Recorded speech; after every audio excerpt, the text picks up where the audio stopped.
नहीं है, पहले भी खरीद तो प्योर मंडी की बहुत सुचारू रूप से चली गई थी, लेकिन परसों एक एपिसोड हुआ जिससे हमारा एक राइस मिलर है गणपति राइस मिल, उससे पहले प्रेमपुरी जी के राइस मिल में भी कुछ लोग जाके वहाँ पे हमारी गाड़ियों की चेकिंग, अनऑथराइज लोग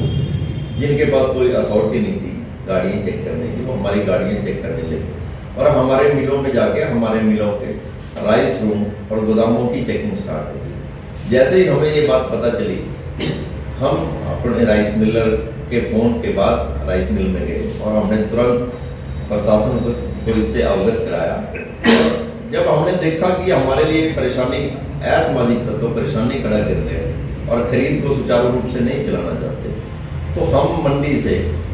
बाहर हो गए और हमने सरकार को ये कहा कि आपने जीरी खरीदनी है और हमारे मिलों में जीरी खरीदनी है, जिसमें इंस्पेक्टर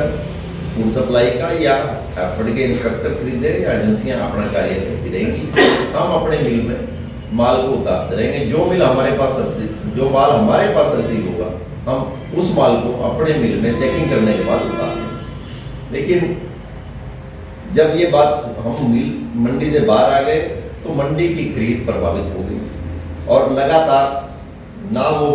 गवर्नमेंट की स्पेसिफिकेशन में आ रही थी और ना इंस्पेक्टर उसको खरीद पा रहा था। तो उसके बाद मंडी एसोसिएशन उन्होंने हमसे संपर्क किया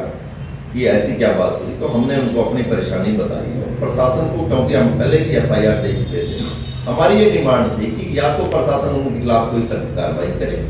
या जब तक ये बात नहीं खत्म होती हम मंडी में नहीं आएंगे। और कल SDM साहब के प्रयासों से हमारी एक मीटिंग ली गई जिसमें मंडी एसोसिएशन और राइस मिल एसोसिएशन और सरकारी अधिकारी बैठे। उन्होंने हमें आश्वस्त किया कि आपकी जो डिमांड है इसको पूरा किया जाएगा, उसके बाद आप मंडी में आ जाना। दोबारा मीटिंग हमारी फिर SHO साहब से हुई। SHO साहब के कमरे में जब मीटिंग हुई तो वहाँ पे जो वो लोग थे, जो हमारे यहीं के कुछ लोग निकले, कुछ बाहर के थे और वो जो किसान यूनियन के बैनर तले थे, तो वहाँ पर उनसे बातचीत हुई तो उन्होंने उस गलती को माना।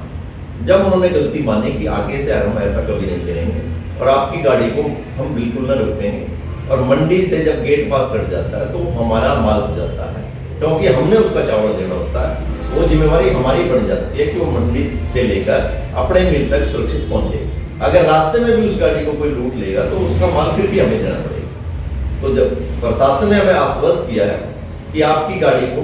गेट पास करने के बाद कोई भी आपकी गाड़ी की चेकिंग असामाजिक तत्व कोई नहीं करेगा, सिर्फ प्रशासन